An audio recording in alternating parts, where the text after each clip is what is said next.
Step one. Wake up, really gonna ride the sun.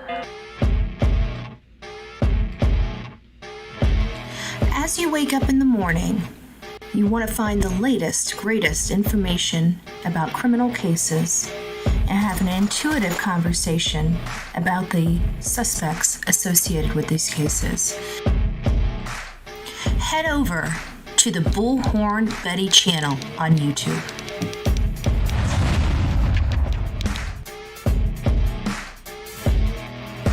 Get breaking news right here on the Bullhorn Betty channel. Welcome to the Bullhorn Betty Coffee Club. Enjoy your stay and enjoy your day.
Opportunity to really go over a lot of cases because of everything that's been going on that was breaking in the political news. We are still going to get up and go over some updates on the political stuff. I was over in Mob Crew. He did cover some of the stuff that I was going to be covering related to the breaking case, Charlie Kirk, the manhunt that's underway for his assassin. And we do have, actually, let me pull this up real quick before, I gotta find the right one.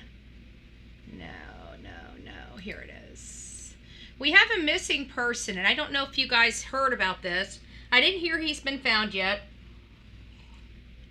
And we're going to be diving into a few things just to give you guys an idea of where we're going. So the people that would like to stay here can stay here. The ones that want to go on to other stuff can go on to other stuff. But we're going to be going over a missing person case. We're going to dive into Charlie Kirk a little bit. I have something here with Benny Johnson that I thought was very interesting for you guys to hear.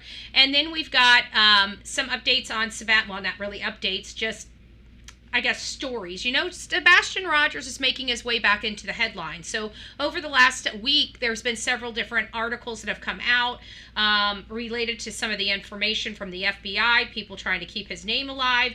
And of course, we're going to be doing the exact same thing, continuing that to keep his name out there, keep his name alive. We don't really have any new information that I can see on Lily and Jack Sullivan. They've been missing for a while. If anybody hears differently, please send that to bullhornbetty@gmail.com.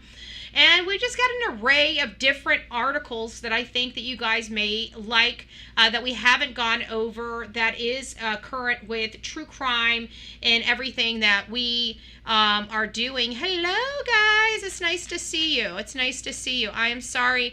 I know for the last at least 24 hours, I have been under some massive stress. And we are monitoring. I promise you that everybody that can possibly, people that aren't in true crime, I'm promising you, are covering the case of Charlie Kirk. And they are doing a great job, including Benny Johnson. Benny Johnson and Charlie they weren't like the best of buds, but they had high respect for each other. They did communicate with each other regularly.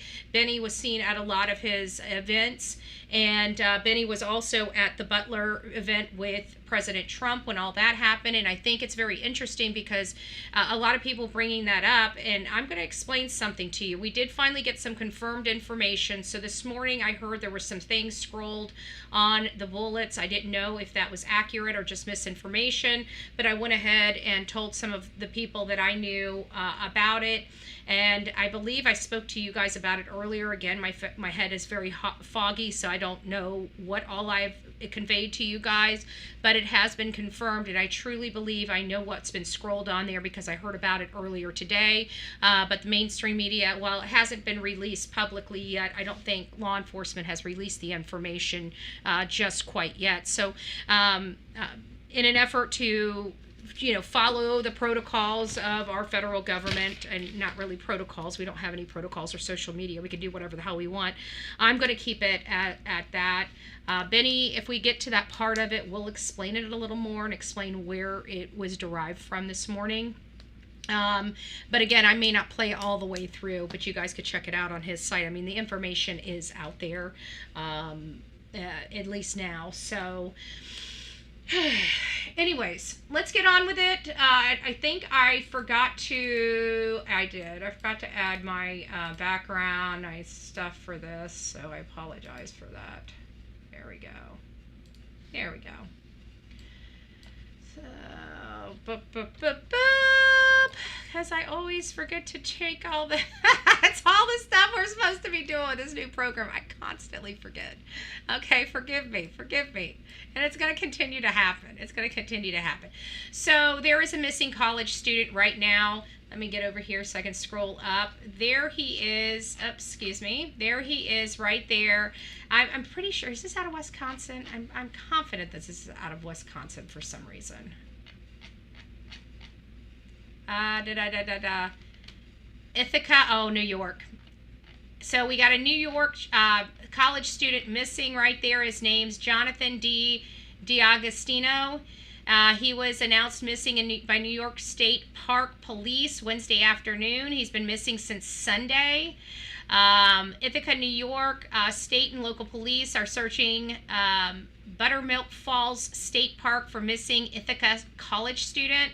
So if you guys are out in the area, heard anything, seen anything, or you're in this park or back up to this park, please surveil your security footage in and around that time, because apparently he's been missing since Sunday. I mean, there are some articles about him, but nothing that we've picked up really too much on mainstream media. And so even though that he's an adult, if we have a missing person and they've been missing for several days and they have not been picked up too much by mainstream media, we will run a little show, just a few moments so everybody can take a moment to look at his face. Again, his name is Jonathan D'Agostino. You can go search that, start doing what you guys do best, finding the missing person flyer and getting that distributed around social media, wherever you guys go to social media. You guys can always, post flyers on the Bullhorn Betty channel. It's a group on Facebook where since we have like 41 or, whatever subscribers or followers of that, I don't even know if that includes my member, the people that I'm friends with, but I digress. Either way, it is, it does get out to a lot of people, and people share from that channel as well. So that's kind of the main hub for now. Things may change here in the near future. So this is something I thought was interesting, because I think this is, I'm always going to think anything right now because I'm still angry. I'm still, dealing with a lot behind the scenes with all of everything that's been going on. And we're hearing like the DNC had this bomb threat, and of course law enforcement is saying that it's not credible.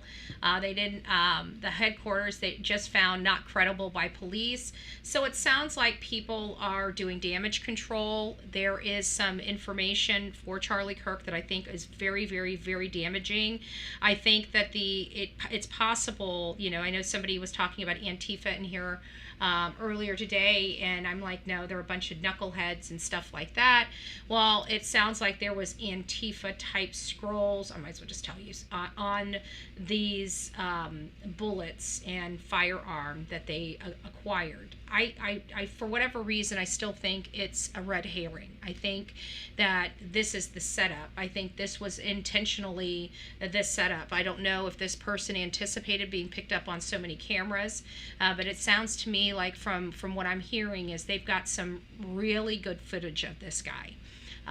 So this whole DNC threat, I'm just going to play a little bit of it. Well, it's only 25 seconds, so we're just going to go roll with the clip here. It says this afternoon there was a bomb threat to the DNC HQ that was determined to not be credible by the U.S. Capitol Police. Out of an abundance of caution, Capitol Police is conducting an interior sweep of the building. As DNC Chairman Ken Martin has said, political violence in every form has no place in our country. We are grateful to the U.S. Capitol Police and DNC building security for responding quickly. It says this afternoon... Okay, so I just thought I'd throw that out there to you guys. As you guys know, if you were over on Mob Cruise, there is now $100,000 for this animal to be taken off of our streets. This is the, I'm praying to God that somebody that knows this man or cares about this man calls him in and tells us who he is, tells law enforcement who he is, because I've got to tell you, this is a very serious situation. This is a very prominent person, and I can tell you we have literally everybody that you can imagine hunting this person down. People are calling in everything that they can call in right now to help hunt this man down. And again, I hope he comes in peacefully. I hope there's no more bloodshed, but I'm not going to lose any sleep how he's brought in. Okay, I will be honest with you. I'm not going to lose any sleep. I'm not going to act like I'm going to lose any sleep. Do I want this to happen? No, I do not. But you play stupid games, you get stupid prizes. That's really all I have to say about that. So $100,000. I'm still.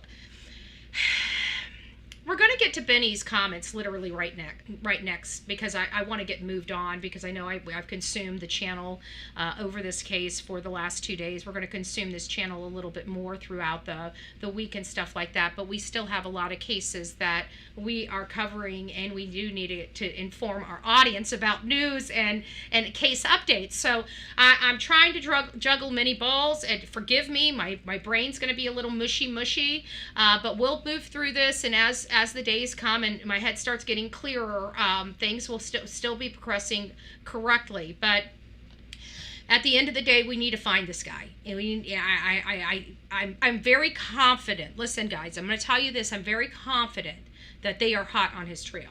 Okay? I'm very confident about that.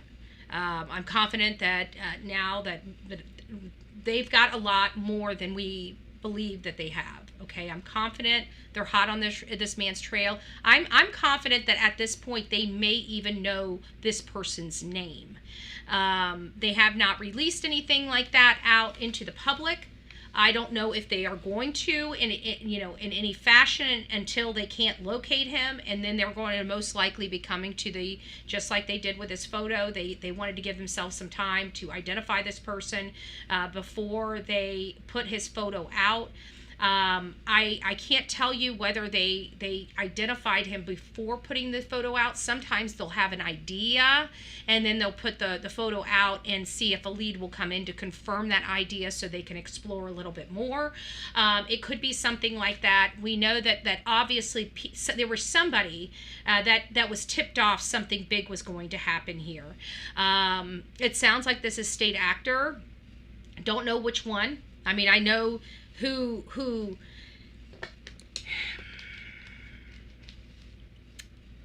I think for my mouth at this point, I'm going to end up letting Benny Johnson kind of do the talking, because at this point I think it's probably best. If you guys know Benny Johnson, here's Benny Johnson, another person that I highly respect. I met Benny at, I can't remember what event I met Benny at. I don't think I met Benny at a SAS event. I kind of think that's where we where we kind of just see each other every year. You know, one of the events we just kind of see each other every year. Every year he's there. Every year he takes pictures with people. Every year I get photos with him.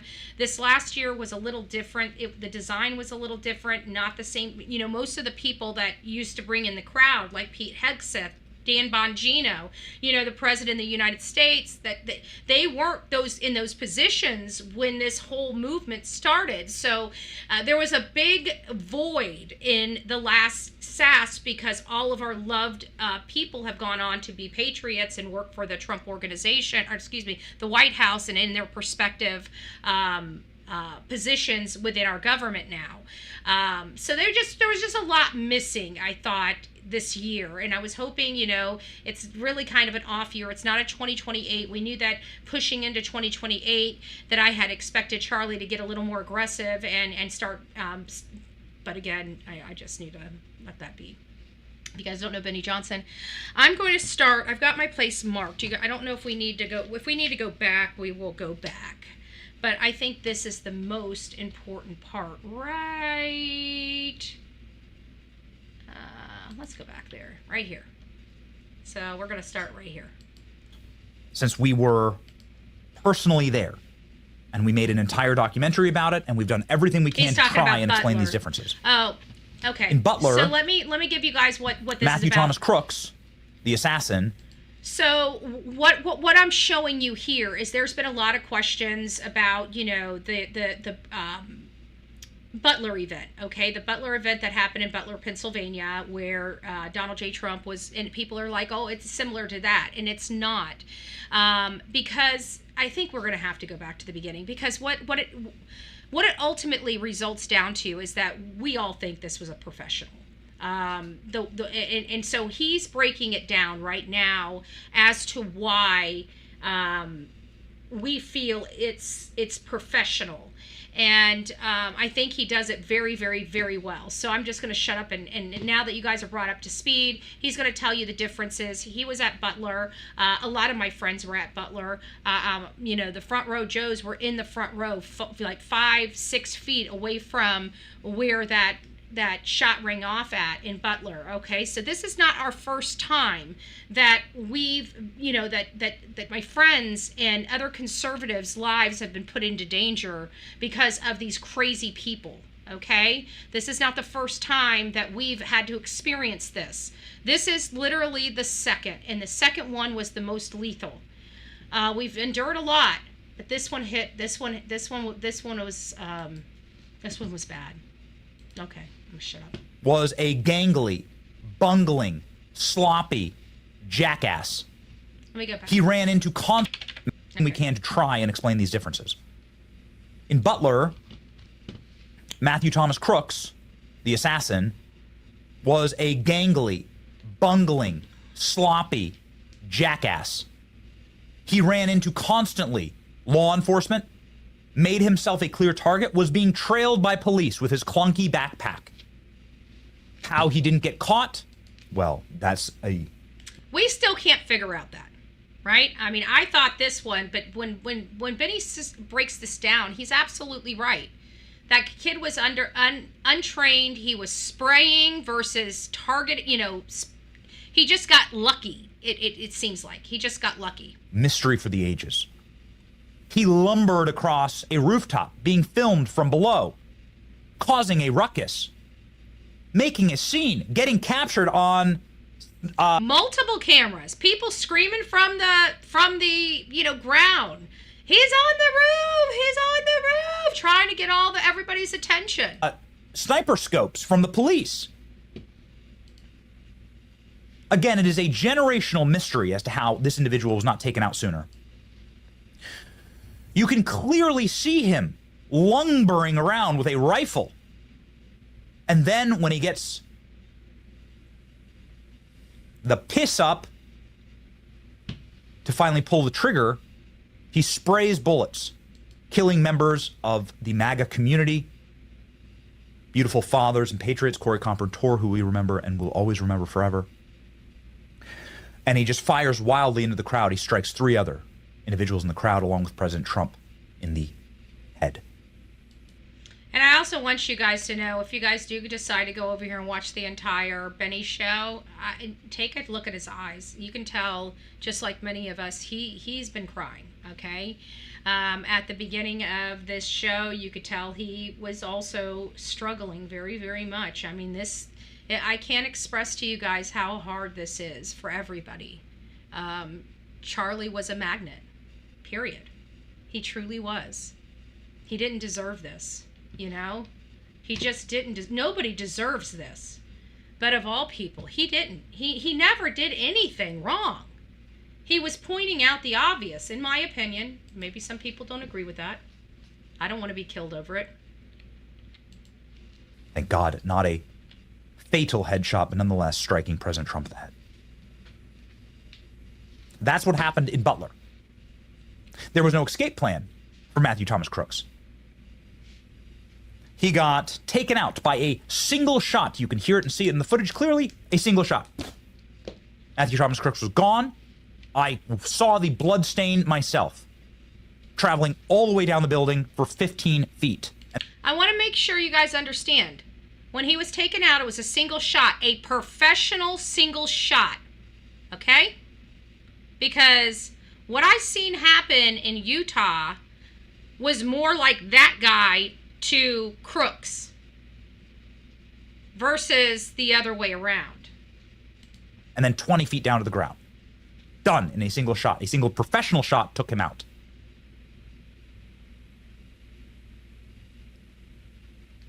What happened to Charlie yesterday was the opposite. It was. What happened to Charlie yesterday, based on snipers who I spoke with and military experts, professional security and tactical teams with military training and special forces training, that sounded like a professional shot. That was a professional shot. What happened to Charlie yesterday was the opposite of what happened in Butler. While some things on paper are the same, the actual shooting itself was the reverse. Someone trained. Someone was prepared. Somebody plotted for weeks, days, years. Other mysterious things happened. Like, for instance, when the shot rang out, there were individuals on the ground who caused distractions. He's picking up on all of it. Okay? He's picking up on all of it. This was coordinated. This was well thought out. This was well planned. This is not something that people that haven't had the training could do. I mean, I guess anything is possible. But in my opinion, there would have been a lot more red flags coming in, because they would have to research certain things. Those certain things might get the attention of the FBI versus personal training, where it's not done online. There's something. We're going to keep going. We'll keep playing this until I get to the stopping point I need it to be. For law enforcement. The shooter, of course, has not been apprehended and is gone. Thankfully, as we just heard, we have the weapon, we have DNA, we have video footage that will all be helpful. But what happens next? Well, it is the biggest manhunt of your life, or mine.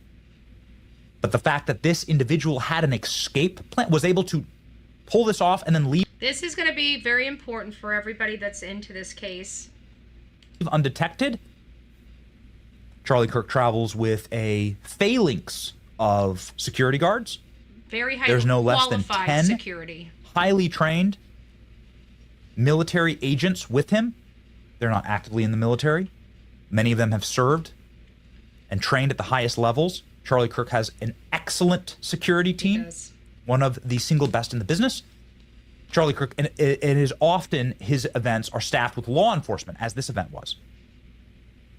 So to be able to evade all of that, to be able to get a single shot, not one shot, this shooter was not going for mass casualty, was not going for terrorism. A single shot, it was one, according to all available evidence, a single round from 200 or more yards, without anybody accurately capturing or noticing the shooter. And then the shooter disappears It doesn't and is make currently sense. still unapprehended. It doesn't make Yes, sense. there is reason for people to believe that this is a professional hit job.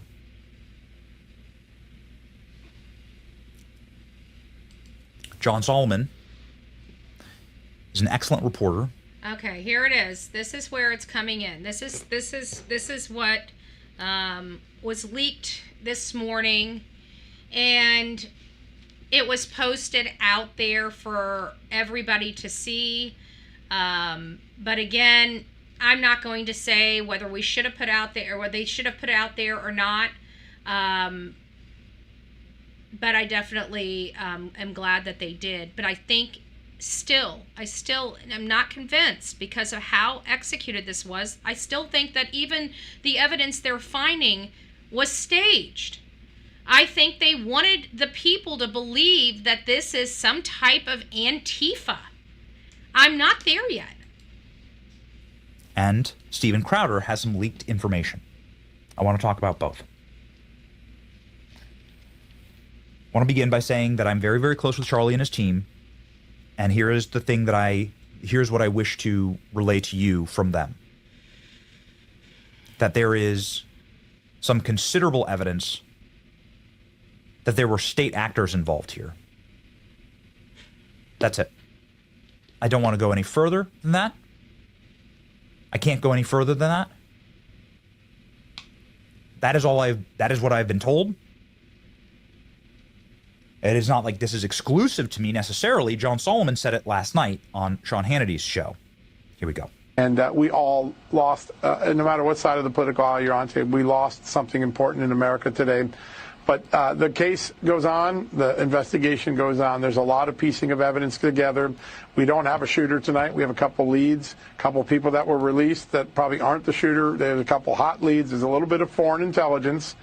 And I think over the next couple of days, we will learn a lot more. And hopefully we will bring to justice the evil person who did what they did to Charlie today.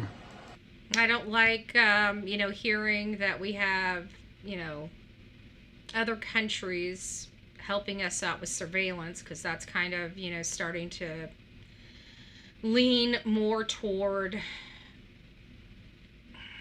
Anyways, I gotta be careful here. But could the shooter be military trained trans? My answer is I didn't see a trans man or woman walking up those stairs. I'm sorry. I did not. What I saw was it looked like a spy. It looked as exactly what I would anticipate a spy looking like anywhere in this country. They blended in well. They were very focused. They had a plan. They executed that plan very well. And he was able to escape. He was very skilled and very, very smart. He was skilled and very, very smart. I think that it was always going to be to blame Antifa for this. Maybe it ends up being. You guys know when I get up here, I'm speculating. But I really, for whatever reason, what I saw, it's not ringing Antifa to me. Okay? It's just not. It's ringing something a lot different than Antifa. It is, to me, a very coordinated, a very sophisticated execution out there in Utah. Okay? I'm looking over things. So we think it's a state actor assassination. Law enforcement has been able to track the movements. So much so they know exactly when the guy arrived. He arrived almost an hour before the event started at 11:52. They have DNA, palm print, and 4 arms. It sounds plural. So we know they have the palm print, the 4 arms, and DNA. Now, it's hard. I'm trying not to speculate publicly who it is. I already have. earlier. But I am going to try to tone it down because I'm angry.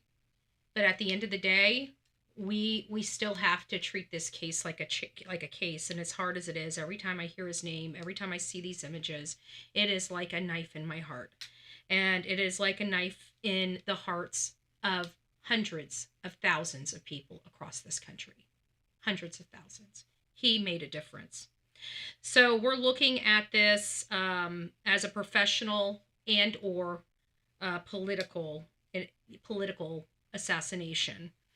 The weapon was a high-powered bolt action. They're questioning the motive. Right now, we don't really have the motive, and that is a true statement because there is so much speculation out there on what this could be, and of course, having these engraved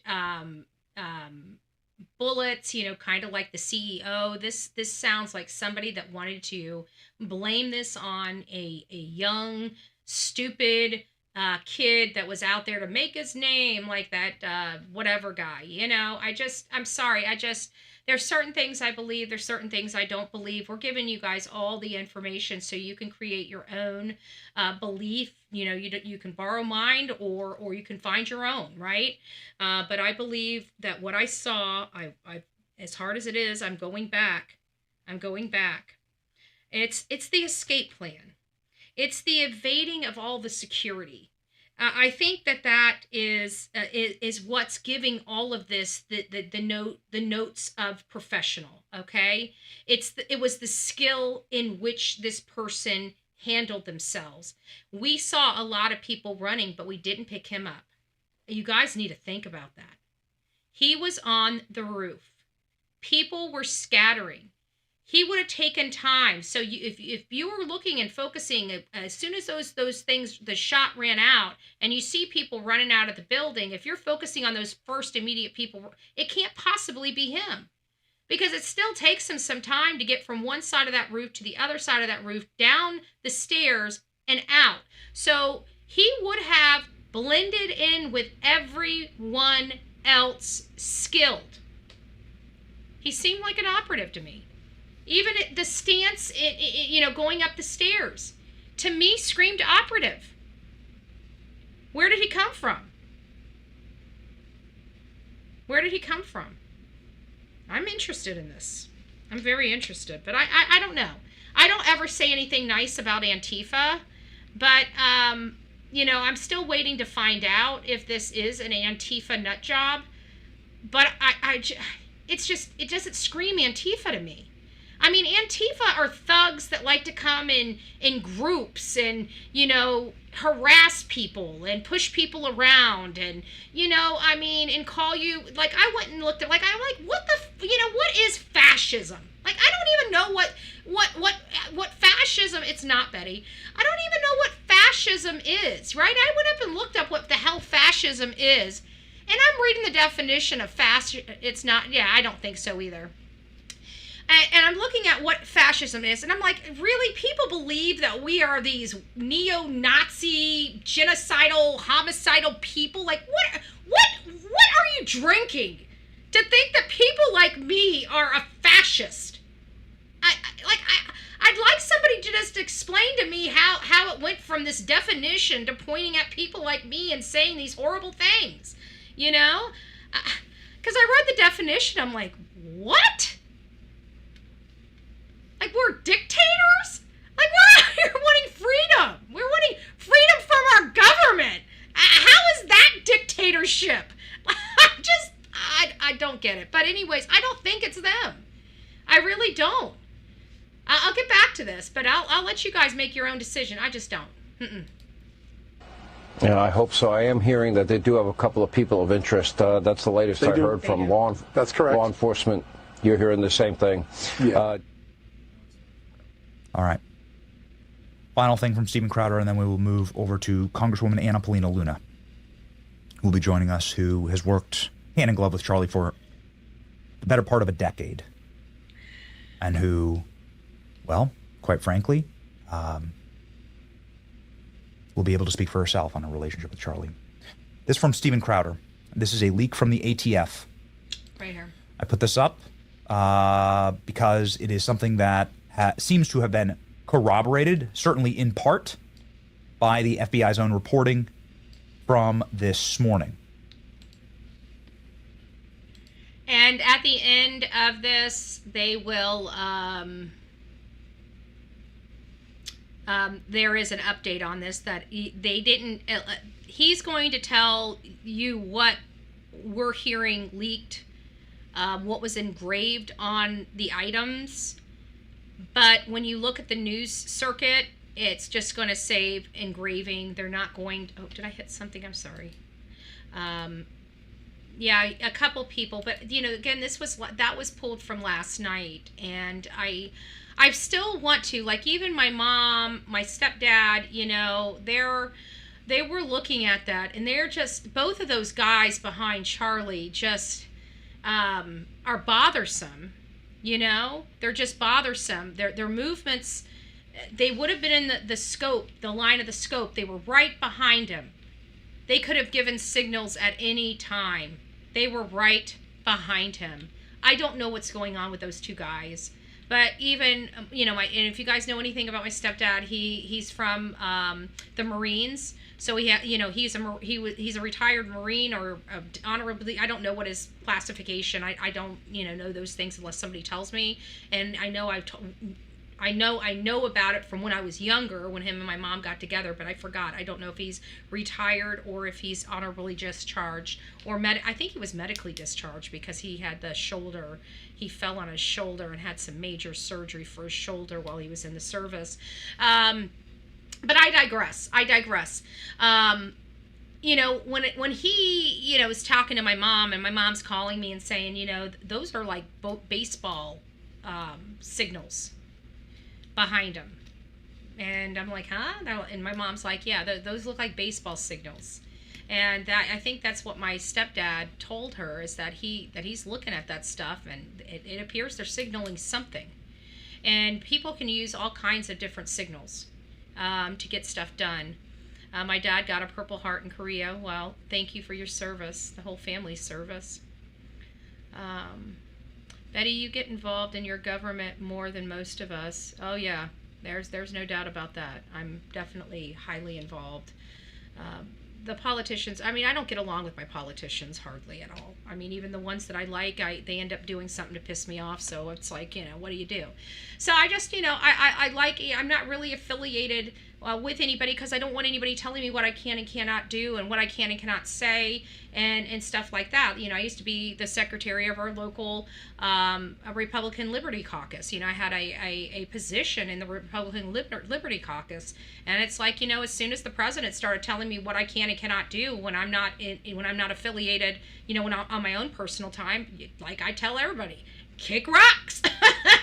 You got the wrong one, boo-boo, right? My attitude does not change. I'm going to do what I want to do when I want to do it. And I don't break the law, and nobody should be telling me what I can and cannot do. Period. I don't play. So I step down. Let's go ahead and read.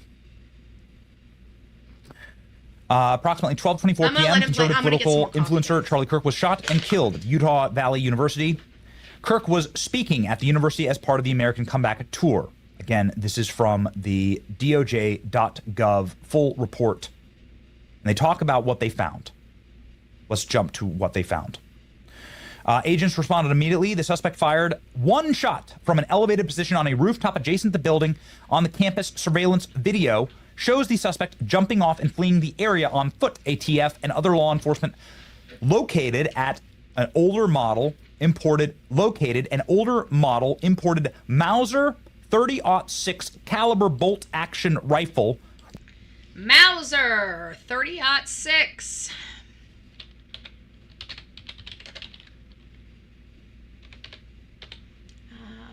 30-06.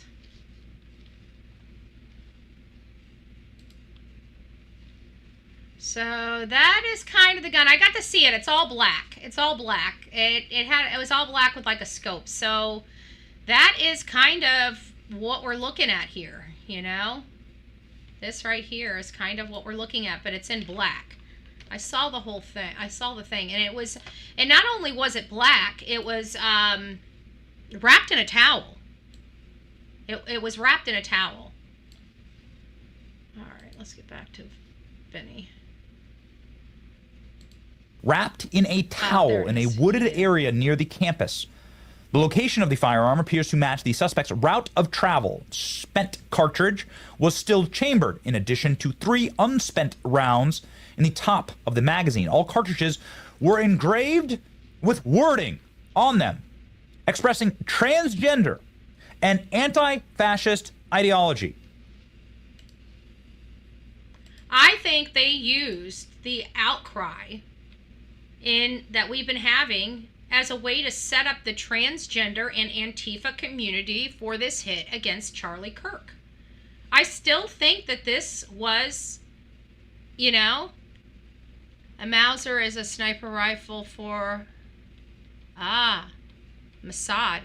And he appears to be a white guy, but he does have the dark hair. And I'd have to think with the dark hair, he probably has the dark eyes. Is he, a lot of our Jewish, and anybody in our chat can agree with me, if you're from a Jewish family in the States, and you get to a certain age, about 18, typically your Jewish family sends you back home to Israel to serve in the Israel military. So, there is that, and they usually send them over for about 2 or so years. I know I dated an ex. My ex, he ended up, his family sent him over to Israel to be in the military. My uncle's Jewish. He served in our Navy, but I didn't hear of him going back to Israel to serve. So, there might be something there with that, because I'm telling you, a lot of people are coming out. I don't want to believe it, obviously, for a variety of, you're going to have to convince me a little bit. But, the more you research Charlie's recent background, there is him talking about the Epstein files. There is him talking about Assad. There is a point when Donald Trump, called him, and I'm pretty sure Donald Trump was very concerned about him, and he kind of just did about face and stopped, doing anything. So it was probably modified if it was black.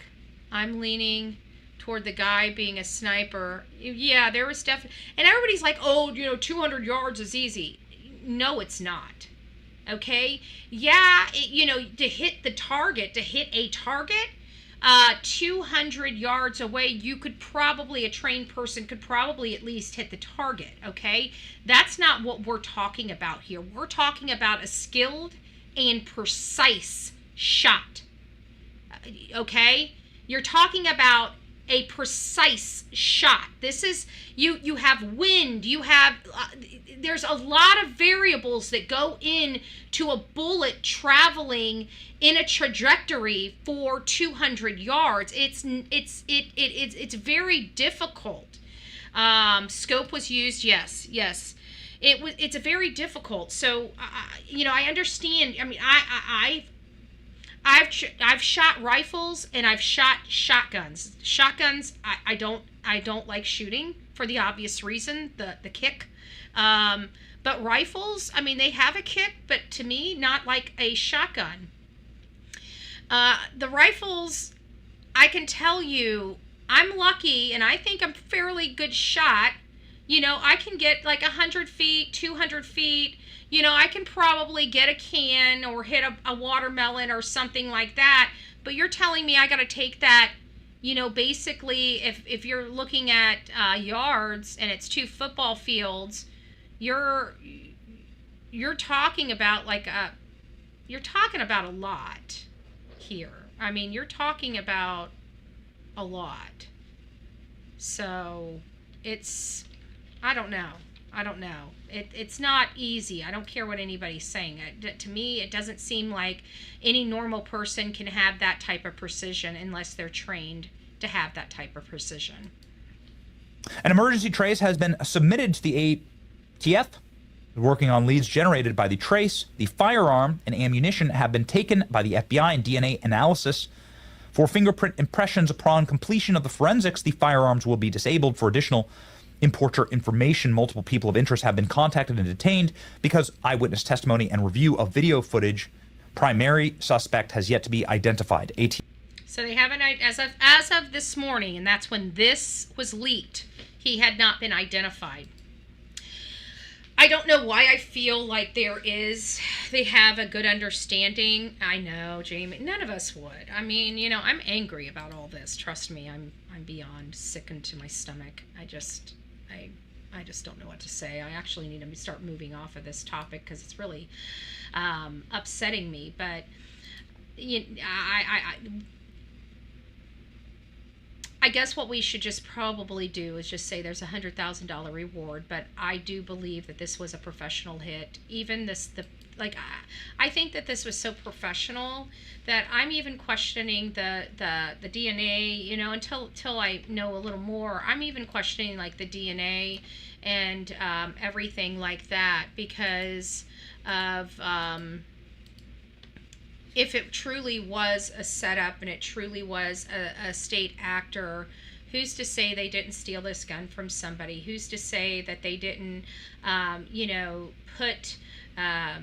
steal something and put this on somebody else? You know, I mean, when you get into these high, type of things like what I think I'm seeing here, I just don't, it's hard to trust it because how much of this, because I believe that this was a political hit from the highest of high. I mean, that's if you guys don't know where I stand on it, I don't think this is some stupid organization. I think this is something big.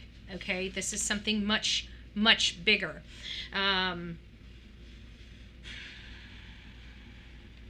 guess only time will tell. It sounds like they're hot on their trail, and I know that everybody that Trump has in positions right now knows Charlie Kirk personally.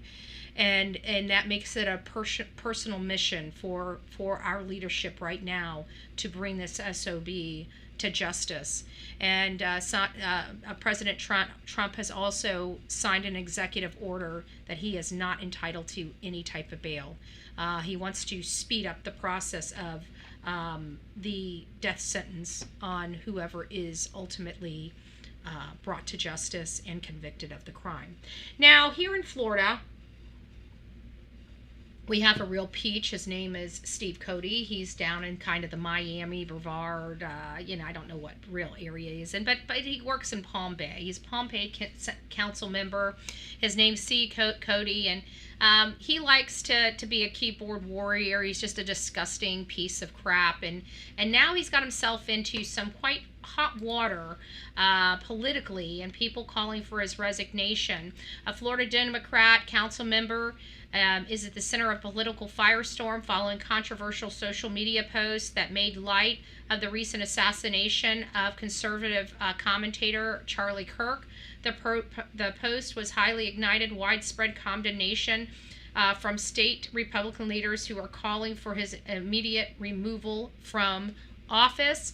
I also took the liberty of calling Steve Cody at his office myself for comment on this story. He has not provided the Bullhorn Betty channel any commentary. He has not returned our phone calls back. His office did not provide any type of comment on his behalf, and I too am calling for his resignation.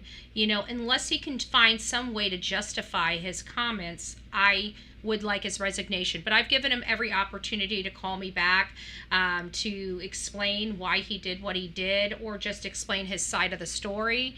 And again, I haven't heard from any representatives of his. I haven't heard from him specifically. So he has not responded for comment.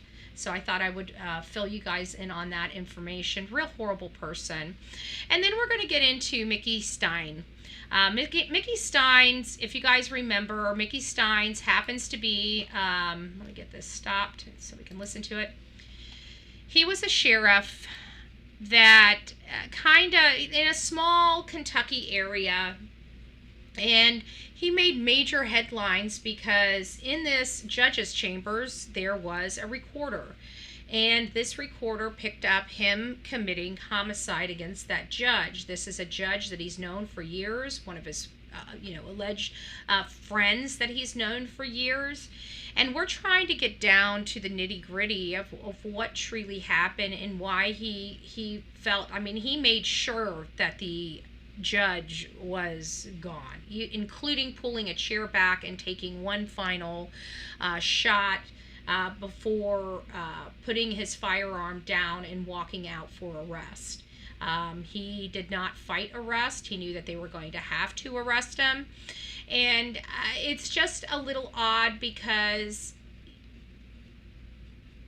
we are now learning. Now, it's not quite as bad as Bibbs, Alabama, but it is pretty bad. We found out that there was kind of this whole sextortion ring going on in the county. And it sounds like Mickey was concerned about his daughter or his daughter, being found on the judge's phone. We're still unclear about what happened that enraged this sheriff so much that he finally took this judge out. It's also my understanding that this sheriff was clean. He didn't have any involvement on the conspiracy going on in the jail, the trafficking going on in the jail. A lot of people describe the jail as the local brothel. These are the types of things that should not be going on. But as I told you, there is a mess of corruption going on in our country in these small counties. And these people are trapped. They have no choice but to put up with this stuff because they've got nobody that's going to listen to them. I know. It always does, because everybody in a gun-free zone is what? A soft target and a sitting duck. So here in Florida, we remove as many gun-free zones. You come to one of our places, you got to understand there's going to be a lot of people packing. You can try if you want to, okay? That's the Florida way. You can try if you want to. But just remember, there'll be hell to pay, and nobody gets in trouble. You monkey F around, and somebody puts a bullet in you, it's lawful and legal here in the state of Florida. So you can if you want to. That's all I got to say. Okay? That's all I got to say. Okay, let's see what they got to say here. Hearing process, and so in many ways the preliminary hearing becomes a matter of form, so no real surprises in terms of the ultimate finding. And candidly, as you know, in terms of the grand jury, this is at the beginning. We got an update coming. What they may do later anyway, so no real surprises in terms of outcome. There's a lot of discussion about these witnesses. Do you feel like they have pertinent information that should have been addressed today during this hearing that could have changed the outcome of what the judge could have decided? Well, this was a one sentence or two sentence citation on a murder, and there were a lot of additional witnesses. I would have expected they would have interviewed by now. I was surprised that they hadn't, but at any rate, we'll address. So you guys are getting it. I want to give you guys the update. Here's the update. Mickey Stines in custody after he'd shot and killed Judge Kevin Mullins in his chambers. Now we're learning new details about Stines' paranoia and possible mental health issues as his lawyer tries to get the case against him dismissed. I know how that works, the camera stuff. Take me downstairs. Y'all can interview me. I'll tell you the whole story downstairs.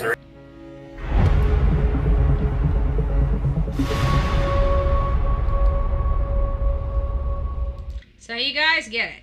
I want to get to this guy here.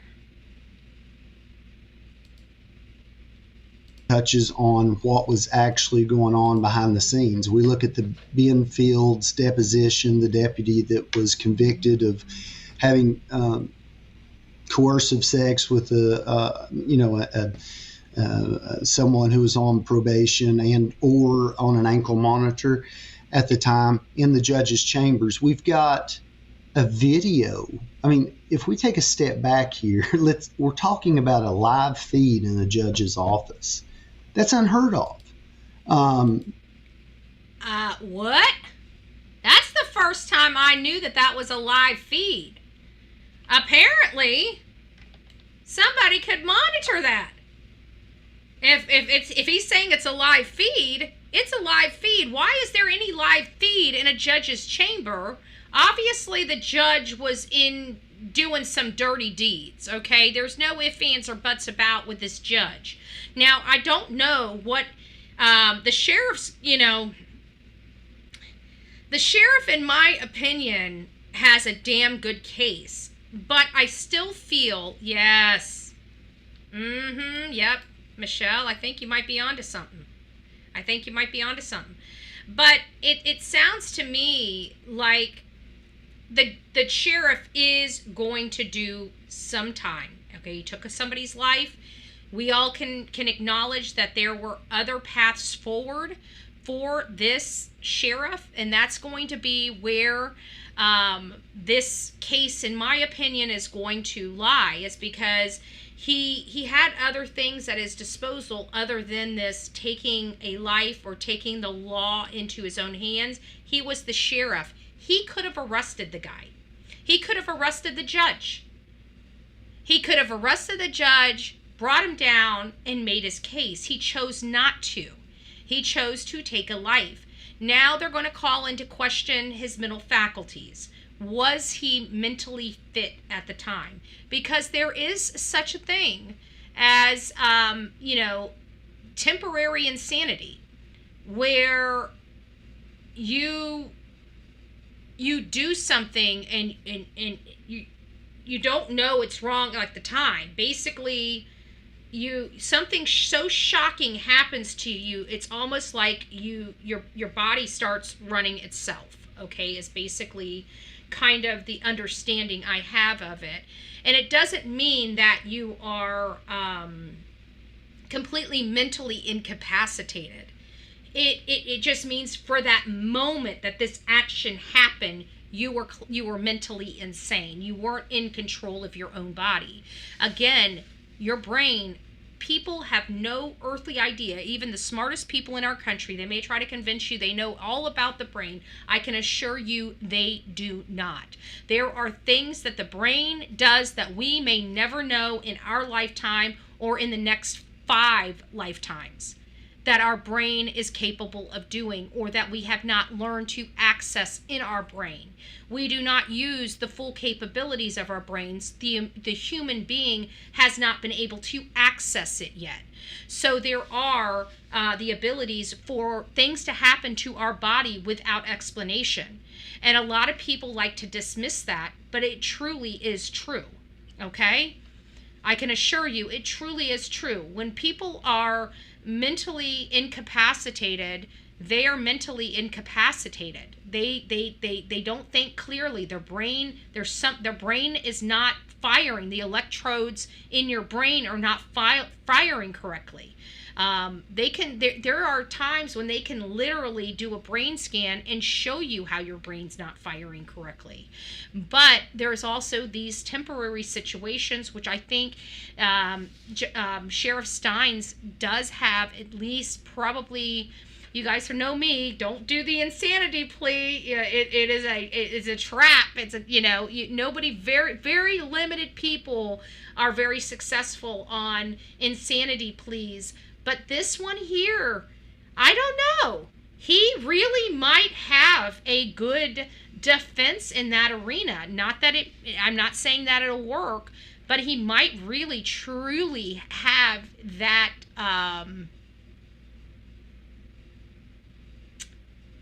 that path forward for him, because many people started talking about how his paranoia was going on. There was something going on with him.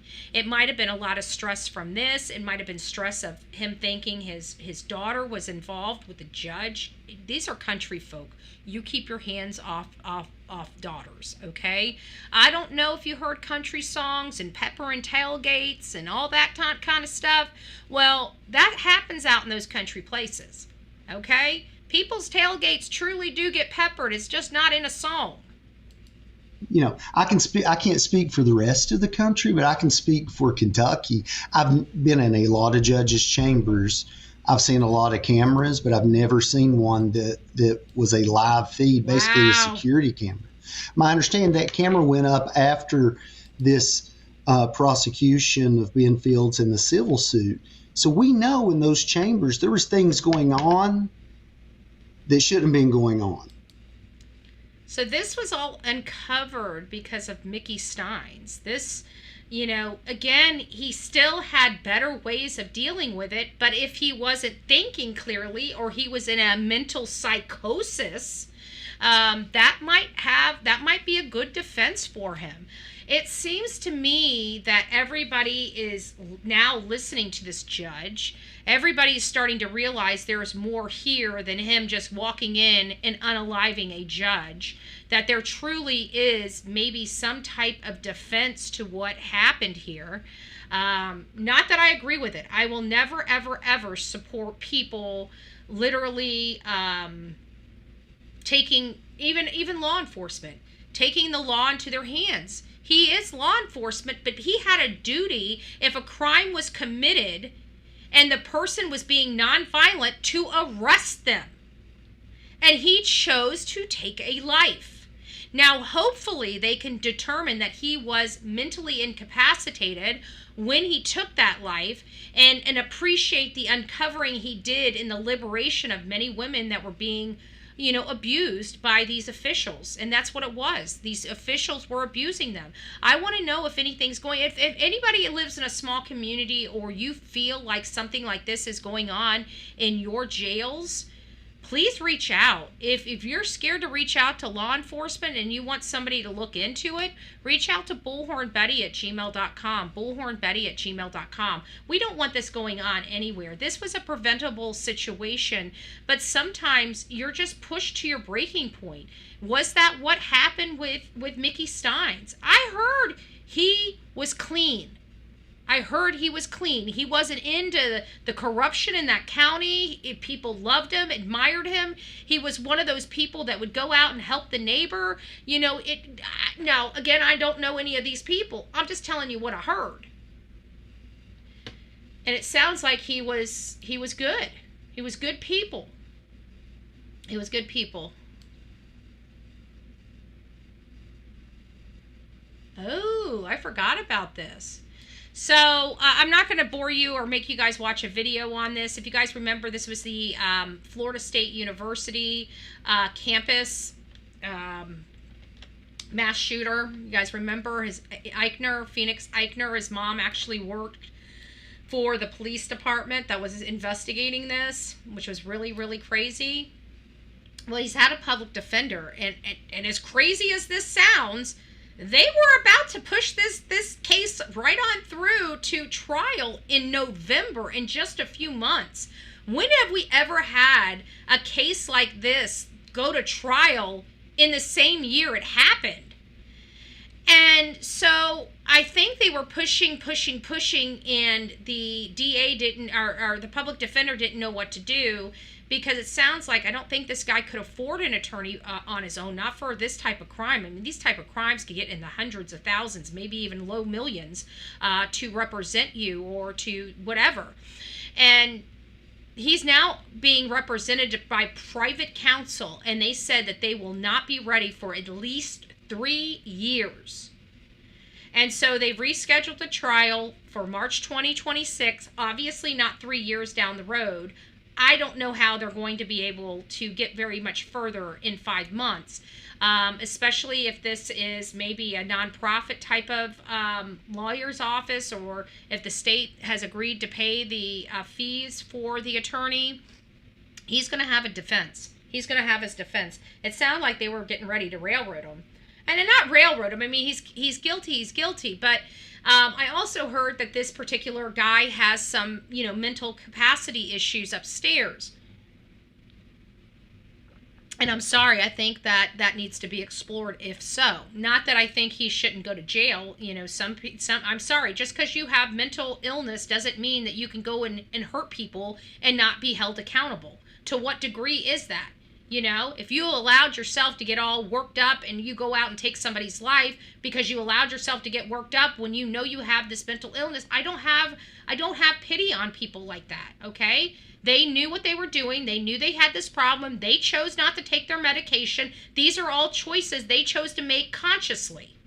So I don't pity anybody with mental illness, but I do think in our courts, if you do have a mental illness, it needs to be brought up and it needs to be explored by a court. Because I am a barbaric woman. Just because I think it should be one way doesn't mean it is going to be one way, right? And we have to remember that. So everybody is entitled to their day in court. I believe in it. It's ingrained in my mind. When I left college with an AA in paralegal studies. Obviously, the law means a lot to me, for me to go in it and for me to be standing on my convictions before all of you, dealing with a lot of the shenanigans I have to deal with to stand up for my rights, your rights, our Constitution, as well as advocate for victims. Brian Inton had an interview, a victim, and she mentioned CPS, rehab, etc. We're all part of the corruption. Where? In what county? We're talking about, because we got a lot of cases we've already covered. We were just talking about Mickey Stines, his case in Kentucky. We were just talking about the Utah assassination.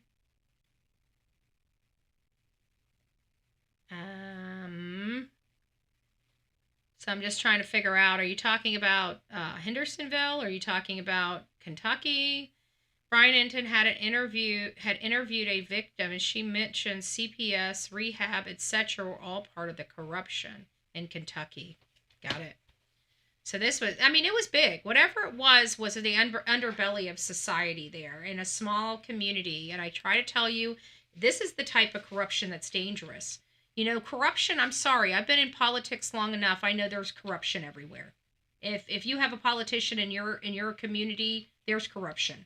There's some form, either low-level corruption, but it's the corruption where you cover people up. You allow people to commit crimes, and you cover those crimes up. That's the kind of corruption that I don't like. And it's the kind of corruption that's in Sumner County, Tennessee. It's the kind of corruption that would cause something like the situation in Kentucky, in my opinion. So here's a case we haven't touched in a while. And if you guys know anything about Cash Gernon, he was a 4-year-old. His murderer was found and deemed incompetent. While this came out several months ago, a lot of cases have come before us, and I never was able to tell you about this case. I've been following this case since 2021. I've been eyeballing it because by the time I got to this case, the suspect was already in a mental hospital.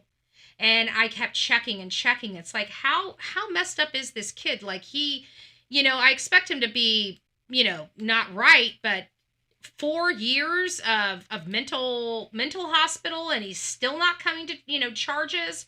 And it's very, very frustrating for me, to hear these cases and not to hear. But now he has been deemed, competent. He is now competent to stand trial. So this happened just at the beginning of the year. This is the suspect right here. I'm going to let you guys watch this one. Give it a second. Ever wondered about the science behind a knock? ABC Legal does more than knock on doors.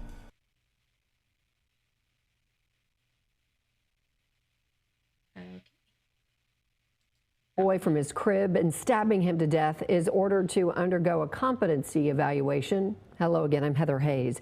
Darian Brown is facing a number of charges related to that crime and to others as well. Fox 4's Natalie Solis spoke with the suspect's attorney to talk about what it all means, and she joins us now. Natalie.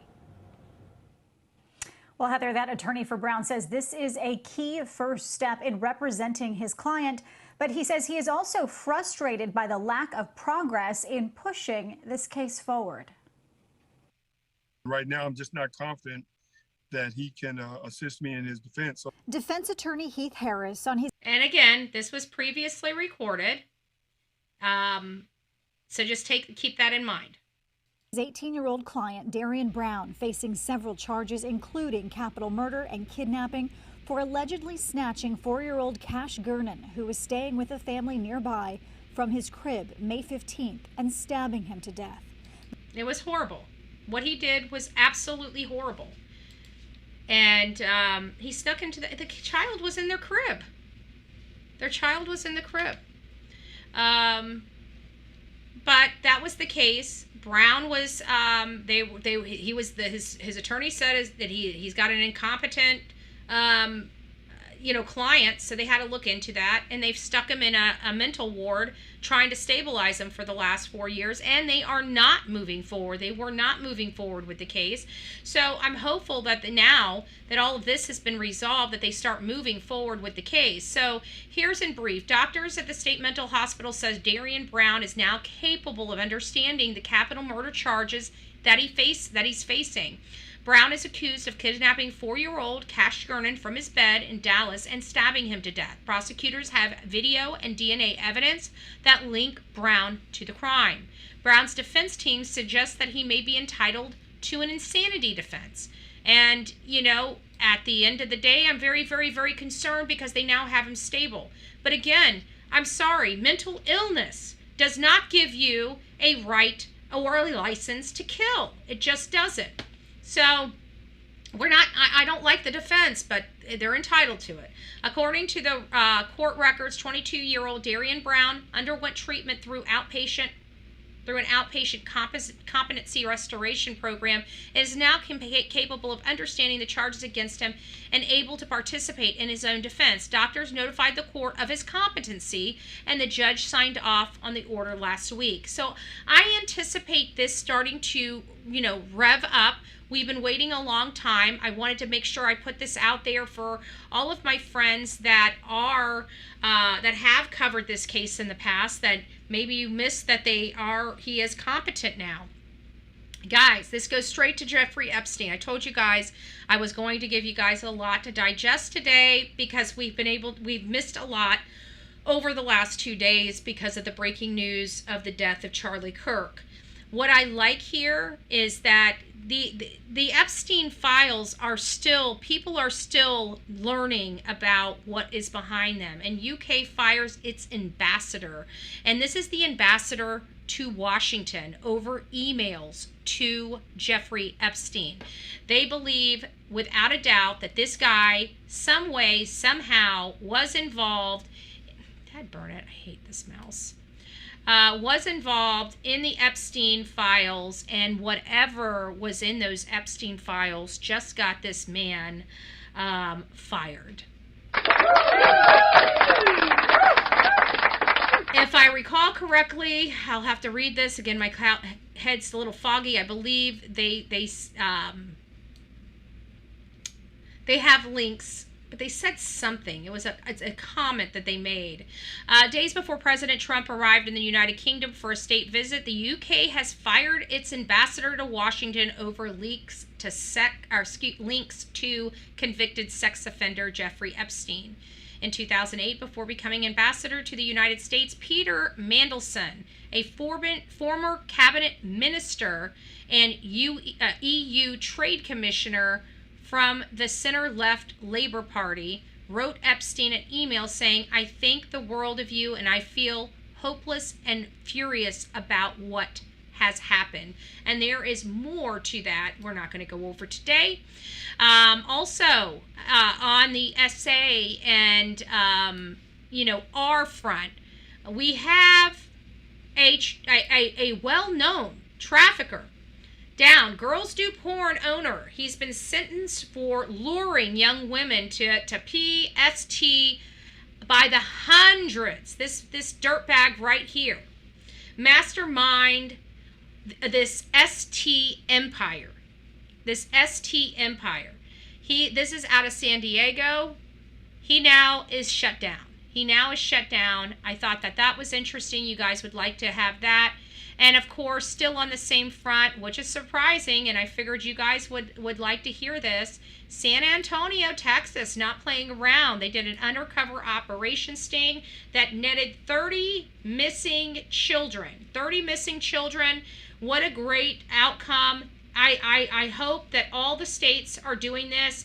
Florida just did this. We found 60 of our children. That was like 90% of our missing children here in the state. San Antonio is doing like type operations, and it netted 30 of the missing children. And this is sad. Uncover investigations found, I hate these little bands. It drives me nuts.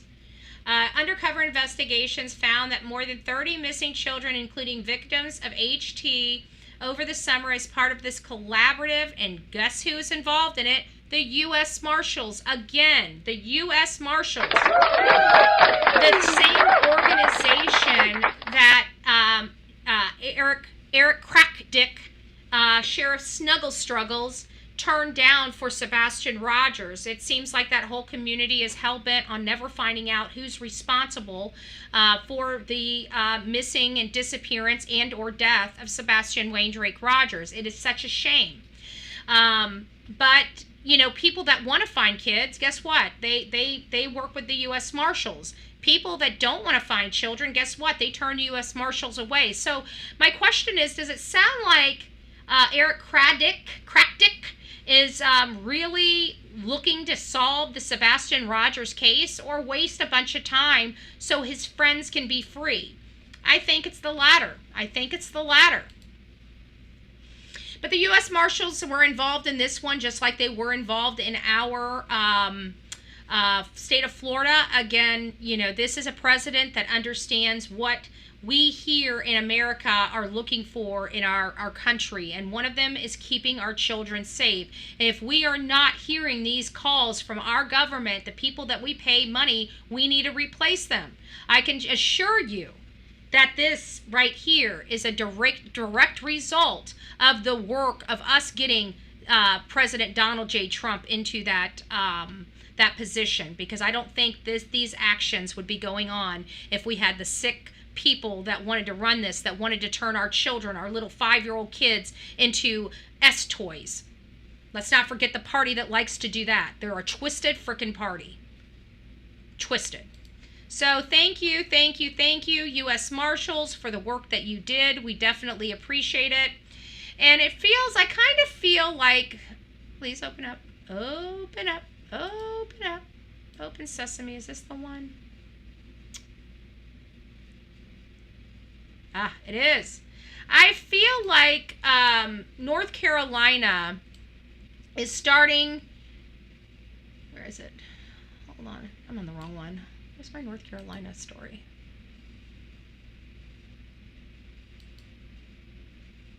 Oh, we have a missing 14-year-old girl out of Popka. I forgot about this. This should have been at the front of the show. We have a missing girl out of Popka, Florida. She disappeared yesterday. I haven't heard that she's been found yet. Just because an injury doesn't show up on an x-ray doesn't mean it isn't real. We know doctors that specialize in whiplash, sprains, strains, and tears. They can help us prove your pain is real and fight for your future medical needs. I hate forced commercials, and ones that you can't even go past. Are you gonna play? Now the search for the missing 14-year-old that you see right there. Police say she was last seen on Emerald Springs Drive in Apopka. They say she was wearing an oversized gray shirt, red checkered pajama pants, white shoes, and maybe wearing a gray backpack. She has scars on her left arm. Authorities believe she may be in the Winter Garden, Florida area. If you have any information, you're urged to call Apopka Police or 911.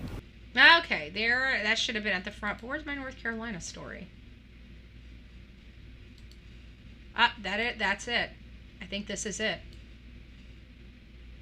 Yeah, there it is. Okay, so this little peach right here,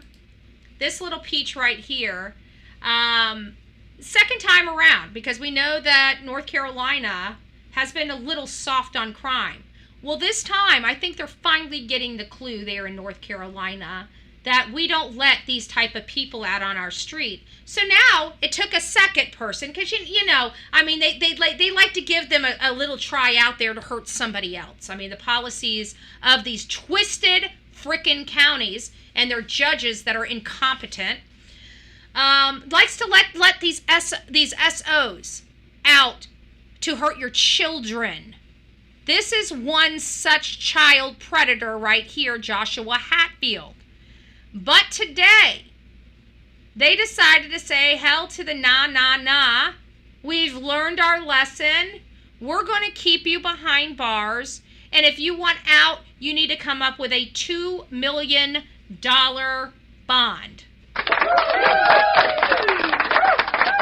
That is the way it should be all across this country. We as the public shouldn't be begging our politicians to keep these animals behind bars where they belong. But it's awful sad that it took a second victim to put this animal behind bars on a $2 million bond. And that's what really gets up my craw. So I think we got a woman's death investigation going on. Is this in Wisconsin? Yeah, this is in Wisconsin. Grant County Sheriff's Office is investigating the death of a woman found in the town of Muscata. On Wednesday, neighbors reported seeing her unresponsive in her driveway at 6:15 p.m. According to the press release, deputies discovered the deceased woman at the scene. Due to unusual circumstances, Wisconsin State Crime Laboratory Crime Scene Response Team was called to assist. The victim's identity is being withheld until family is notified. So if you are in the town of Muscata, Wisconsin, then or in Grant County, you guys do have a murder investigation going on right now. Not a whole lot of information being released to the public, pending the possibilities. We also have another gal. This is in Wise County. She disappeared. They are asking for help. Authorities in Wise County say they suspect foul play in the disappearance of a woman which has been missing since last month. The family members of Monica Sanford reported her missing August 25th after not hearing from her for 2 days, according to Wise Sheriff Office. Sheriff Lane Akin says the investigators grew concerned after Stafford's vehicle, dog, and other belongings were found abandoned in her home. So it does sound like, it doesn't sound like she ran off. It sounds like she's most likely deceased.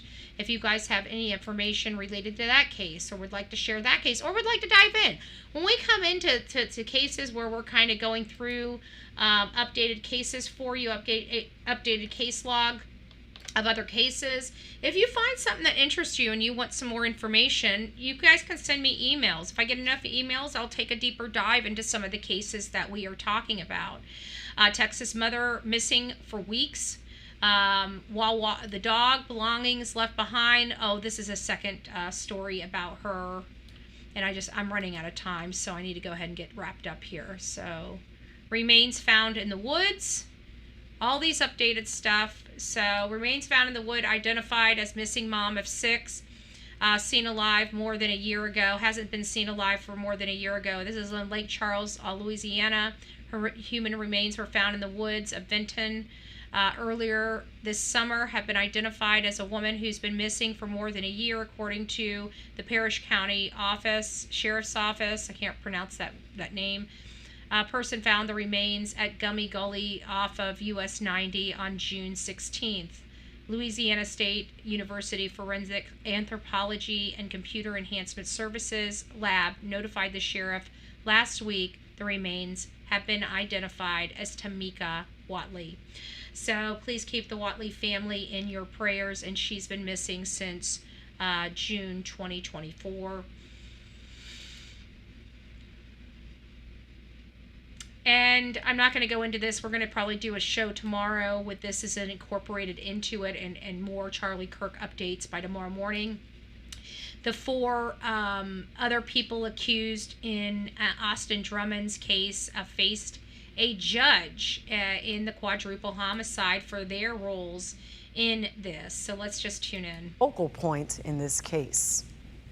While 4 of Austin Drummond's alleged accomplices were arraigned here in Jackson, Tennessee in court, One stood out, Gervonta Thomas. He's the man accused of being a friend to Drummond since high school. There's not a jury in the world that's going to convict him of hooking up a three-way call for two men to talk about getting a phone, and that's it.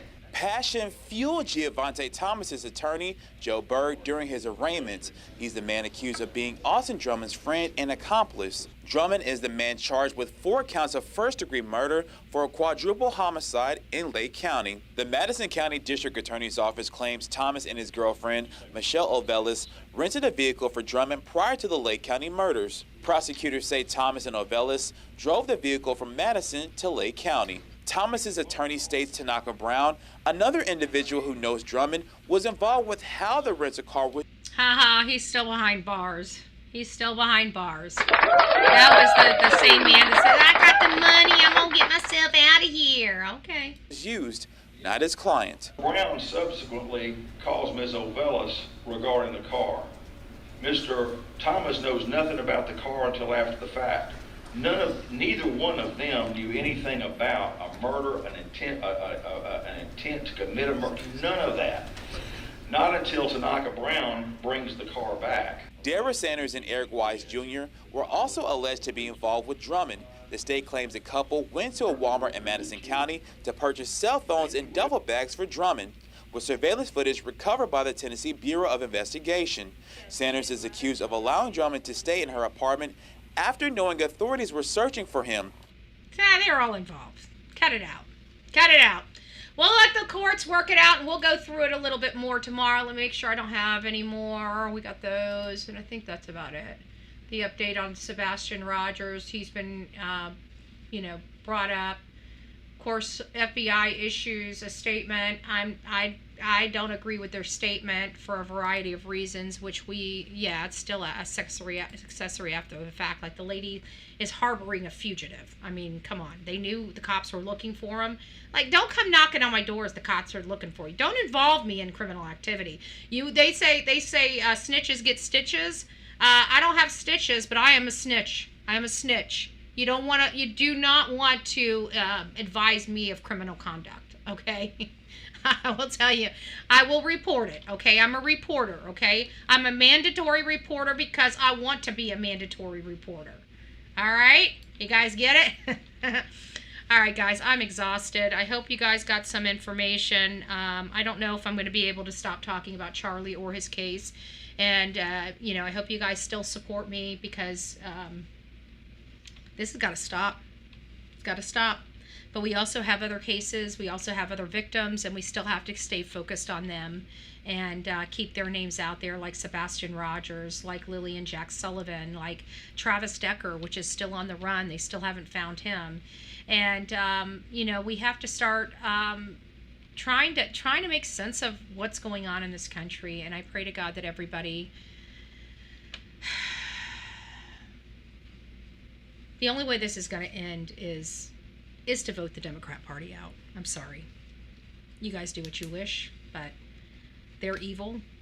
And I'm not talking about the mom and pops. I'm talking about your party. I'm talking about the dark society of your party. Okay? We're not the ones harming people with firearms. And everybody's going to have to swallow that and understand where the hate and where the evil and where the violence is coming from. Because you guys have been lied to. Those politicians have been telling you we've been doing this. But time and time again, it's always us that are being hit. It's always us that the political violence is motivated toward. And I'm tired of it. And anybody that doesn't see that, you are literally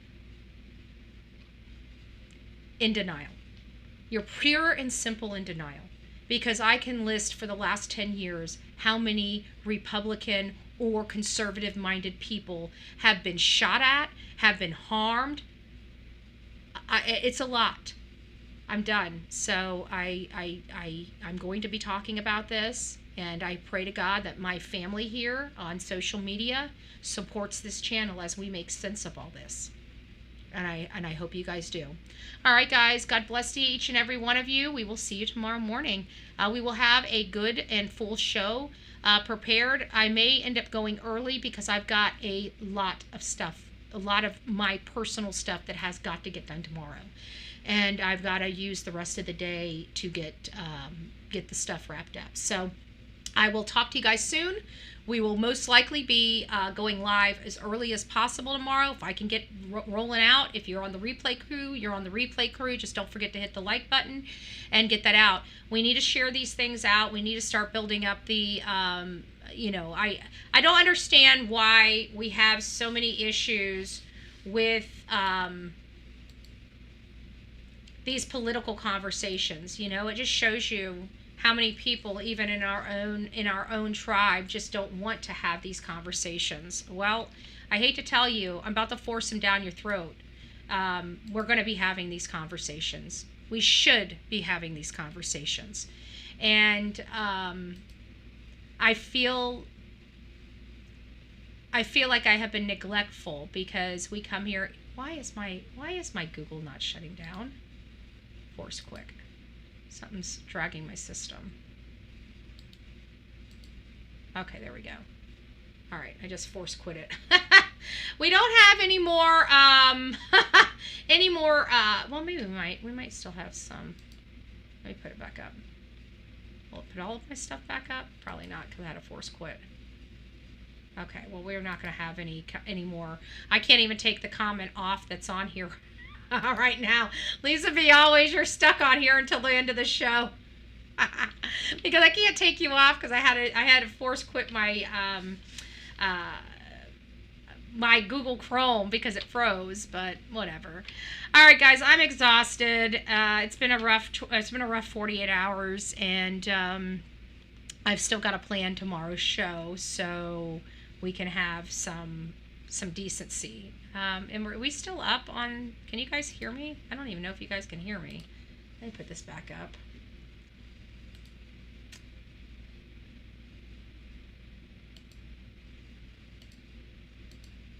I can't, I'm flying blind here.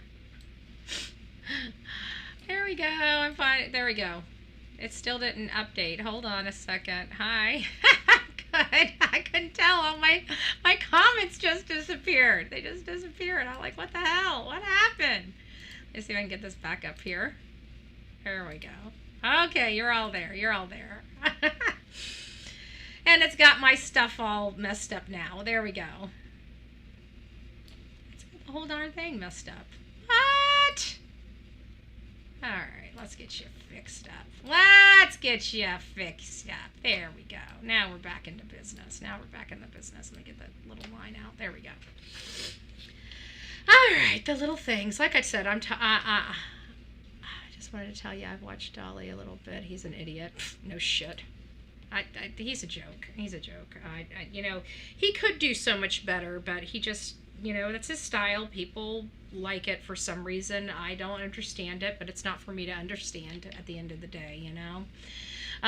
Everybody to each their own. I don't hate anybody. I just wish they would do better than they did yesterday, and it sounds like he's just the same old, same old. He's never apologized to me for blocking me and treating me like crap for no freaking reason. I don't know where it came from. It all came from just out of left field, and he's said horrible things about me since. Horrible things. I've got no respect for him, and every opportunity that I get to say, you know, F him, guess what? That's what I do. That's what I do. Why does it keep doing that? Every time I come over here, it cuts you off. Look at that. I don't know what's going on over here. I don't know. Oh, God. Please don't tell me. All right, hold on here. I'm going to have to get this opened.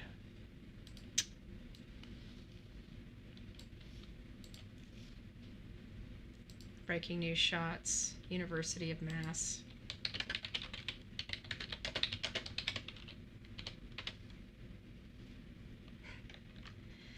It's happened 1 hour ago.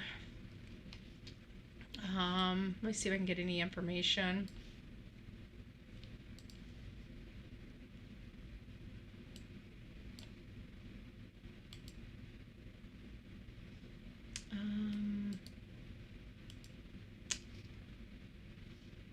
Wrong one. Come on.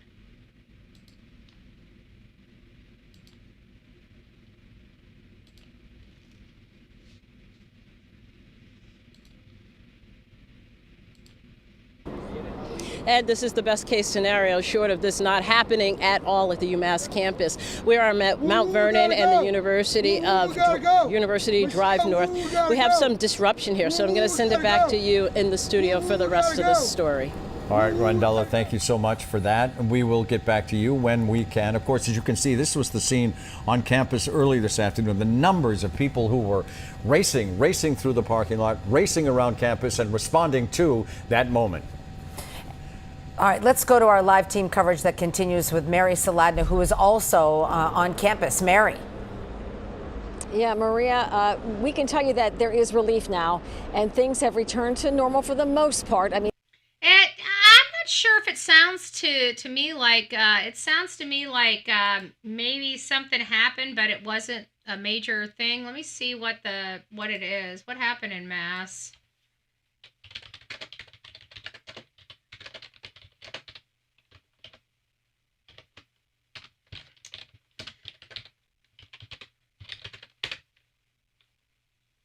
So let's see what it says.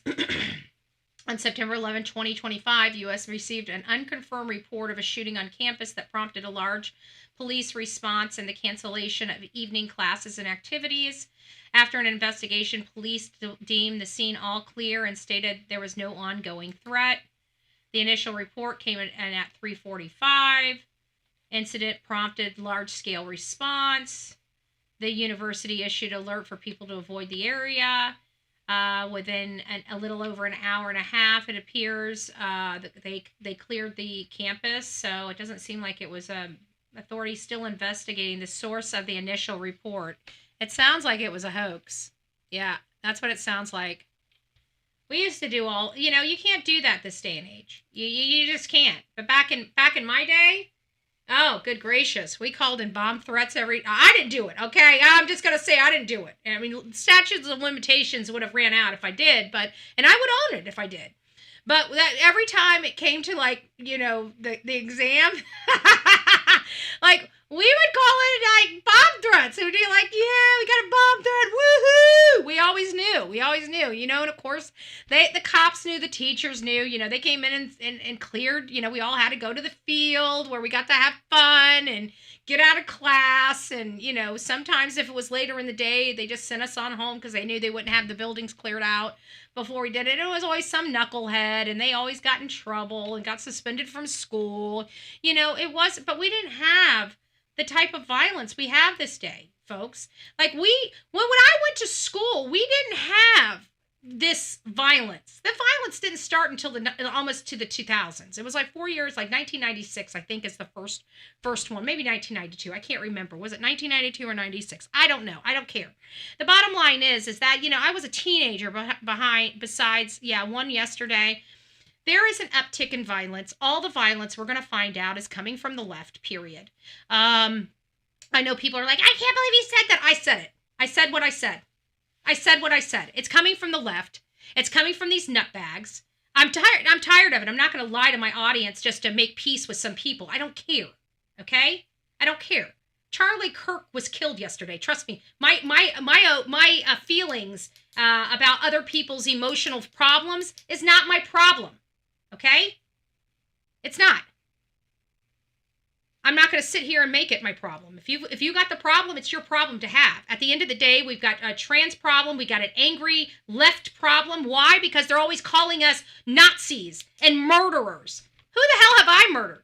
All their people have probably murdered more than we have. They're probably murdering animals right now. That's a broad brush to say, right? It's a broad brush to paint with. It's not right. It's not right. Every bit of you that say that, you are absolutely right. But for 10 years, we were all painted that way.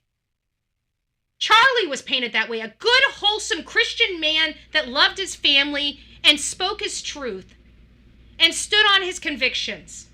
Never hurt a single person. Trust me, your feelings about me, about the situation, about politics, I don't care. I'll just be honest with you. I don't care. You want to say them? I don't care. I've already had people sending me emails, wanting to dig a little deeper, right? What did I do? I blocked them. Moved on. I don't care. your feelings, your opinions. I don't care. Right now, all I want to do is I want that guy that hurt him to pay. I'm beyond, hate at this point. I want vengeance, and they say that that's wrong. I don't care. I want vengeance. That's what I want. And I will stand right on my platform and say that that's what I want. I will own it. I don't need to lie to people about who I am or how I feel on any given day. This is Bullhorn Betty, and I want vengeance. I want the person not only to pay, I want them to feel the pain. I want them to feel the pain. So, I know I speak for a lot of people. I don't speak for all, and I'm sure there's a lot of clergy people around this world and around this country that are praying for all of us, including me, because there's a lot of people that feel like me. And I know that hurts our people's heart. That hurts our pastor's heart to hear that. We know that. We're still human. We're still human. And I'm not going to deny my humanity. And right now, my humanity wants vengeance. Will that subside? I don't know. I really don't. But I want somebody to pay. I want somebody to pay. I want somebody to pay. But you know what? Not just somebody. The person. I want them to pay. I don't want to be paying for them to stay in our jail. I don't want to feed them. I don't want to clothe them. I don't want to give them medical attention. I want them thrown in the darkest hole that we have anywhere in this country and throw away the key. That's what I want. I'm angry. I'm hurt. I never want to see this again.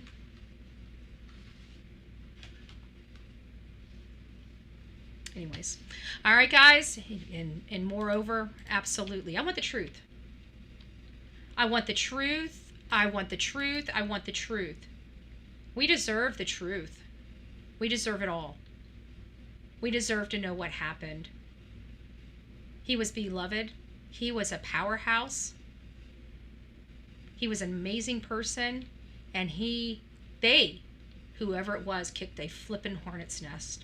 Because I can tell you I'm not stopping. I can tell you the people that I know, they are not stopping. I can tell you the people that are running this investigation knew this man personally. And they are this is one of theirs. This is one of theirs. I promise you. I am all confident in Dan Bongino. I'm all confident in Kash Patel. I'm all confident in our president, Donald J. Trump. And I am praying to God that we have this guy apprehended and we find out who the hell he works for and who sponsored him. I'm not going to be accepting this guy acted alone and he's a nobody. That is no longer going to cut it here in America over Charlie Kirk. We all know what we saw, and I don't think President Trump is going to take us for fools, but only time will tell. If I do feel like he's taking us for fools, you guys know me. I will stand up and say something. God bless each and every one of you. Please hold your family tight. We've got monsters running the street at night, okay? During the day, at night, every place. We need to be vigilant. If we see something, say something. You see people crawling on roofs, don't holler.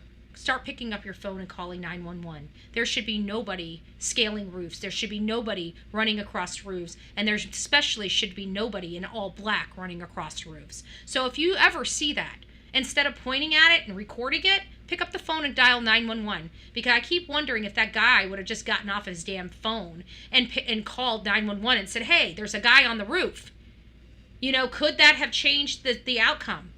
I don't know. But there were people that saw him on the roof, and not one person thought to go get a law enforcement officer that I know of so far. I have heard zero reports of people bringing the fact that there was somebody on that roof to an officer. And again, I could be wrong. But if you guys see something like that, that's not normal. We call law enforcement when we think we're seeing a threat, and I'd have to think that that's a threat. I hate violence, confrontations, but if you come at my family, try to hurt them, I won't walk away. I think we all feel that way. That's how I feel right now.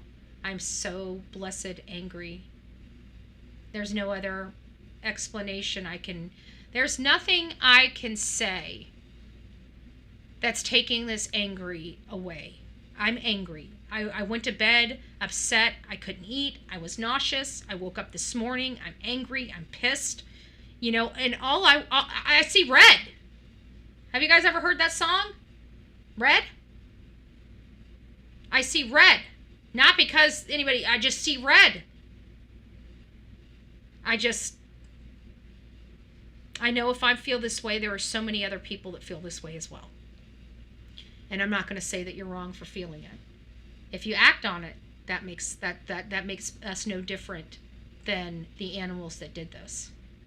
But feeling it, having that anger, talking about that anger, letting people know that it's dwelling in you and residing in you, that's what's going to help. You know, we're normal human beings. We feel emotion. Anybody telling you should not feel emotion is wrong. We all feel emotion. The difference between us and them is we don't take it out on other people. We don't act on our feelings. We can talk about our feelings. Yeah, I cook when I'm sad. Yeah. I scream. When I'm hurt, I scream. When I feel pain, I scream. You guys heard me screaming yesterday because I was hurting. I scream. When I'm hurt in my heart, I get angry. But that's my outlet. I scream. I raise my voice, I scream. That's me. When I'm angry, hurt, I scream. I don't hit, I don't grab arms and want to hurt somebody. I let people know how I feel. Just like I am now. I'm angry. I'm vengeful.